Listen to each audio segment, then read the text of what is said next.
दोस्तों, एक बहुत बड़ी खबर सामने आई है इंडियन गेमर्स के लिए। जी हां, गवर्नमेंट ने promotion and regulation of online gaming bill 2025 Lok Sabha में पास कर दिया है। अब आगे ये राज्यसभा जाएगा और इसके बाद राष्ट्रपति की मंजूरी मिलते ही ये एक्ट बन जाएगा। अब सवाल ये है कि आखिर ये बिल क्यों लाया गया। दरअसल पिछले कुछ सालों में ऑनलाइन गेमिंग के नाम पर लोगों के साथ सीधा जुआ खेला जा रहा था। आपने ड्रीम 11, MPL, जुपी जैसी ऐप्स का नाम सुना ही होगा। बाहर से ये गेमिंग लगते हैं, लेकिन हकीकत में इनमें पैसा लगाया जाता है। उम्मीद होती है कि दोगुना तिगुना मिलेगा और आखिर में करोड़ों लोग इसमें फंस चुके हैं।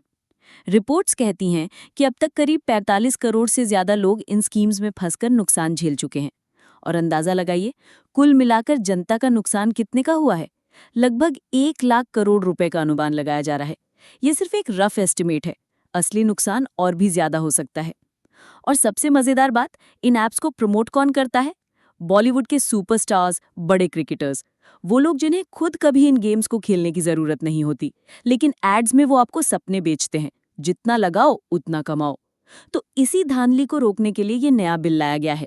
लेकिन ध्यान रहे, ये कानून सिर्फ उन गेम्स पर लागू होगा जिनमें पैसे लगे होते हैं, यानी गैम्बलिंग कैटेगरी वाले games. Example, dream 11, MPL, Zupee, इन पर रोक लगेगी। लेकिन ludo king, candy crush, chess.com जैसे सोशल गेम्स बिल्कुल सुरक्षित रहेंगे। एजुकेशनल ऐप्स जैसे Duolingo, coding games, quiz apps, उन पर भी कोई असर नहीं।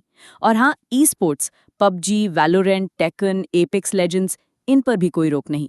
तो जिनको लगा कि भाई गेमिंग बैन हो जाएगी, वो टेंशन मत लो, सिर्फ पैसे खींचने वाले जुआ वाले गेम्स पर ही ये बिल लागू होगा। अब बढ़ते हैं एक और बड़ी इंटरनेशनल खबर की तरफ। डोनाल्ड ट्रंप की पार्टी के सीनियर लीडर निक्की हेली ने हाल ही में कहा है कि ट्रंप इंडिया के साथ एक बड़ी गलती कर रहे हैं। अभी अमेरिका ने इंडिया पर 50% का टैरिफ लगा दिया है। कारण क्योंकि इंडिया रूस से ऑयल खरीदता है। लेकिन यहाँ पर सबसे बड़ी विडंबना यह है कि चाइना भी यही काम करता है, रूस से तेल खरीदता है, फिर भी टैरिफ सिर्फ इंडिया पर लगाया गया। इसी वजह से इंडिया और चाइना अब और नजदीक आ रहे हैं।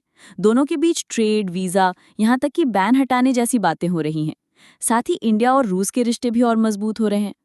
इतना ही नहीं, व्लादिमीर पुतिन खुद इंडिया आने वाले हैं।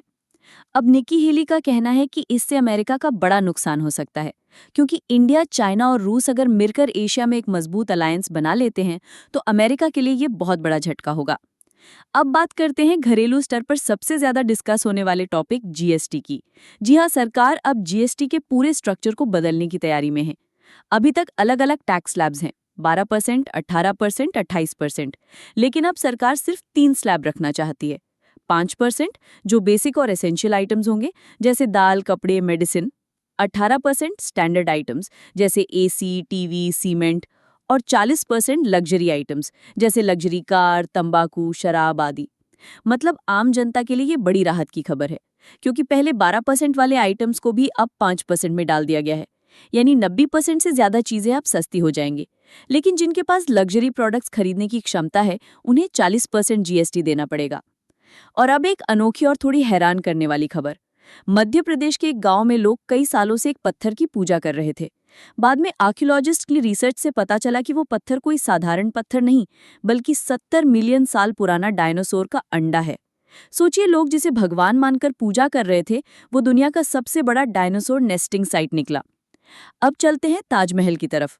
आप में से ज्यादातर लोग ताजमहल घूमने गए होंगे, लेकिन क्या आपने कभी शाहजहां और मुमताज की अस्थि कब्र देखी है? असल में 90s तक लोग उस रियल टोम को देख सकते थे, लेकिन उसके बाद से उस एरिया को रिस्ट्रिक्ट कर दिया गया। हाल ही में एक फुटेज वायरल हुई है जिसमें कोई शख्स ताजमहल के नीचे बने उस सीक्रेट एरिया में पहुंच गया और वहां की असली कब्र को दिखा दिया। अब ये वीडियो सोशल मीडिया पर धूम मचा रही है। हालांकि सरकार ने अभी तक इस फुटेज को ऑफिशियल कंफर्म नहीं किया है और ना ही ये पता है कि उस शख्स को पकड़ा गया या नहीं। लेकिन इतना जरूर है कि ताजमहल की सिक्योरिटी बेहद टाइट होती है। वहां ड्रोन तक उड़ाना मना है और जैमर लगे होते हैं। फिर भी कोई इतना अंदर पहुंच गया, ये अपने आप में एक बड़ा सवाल है।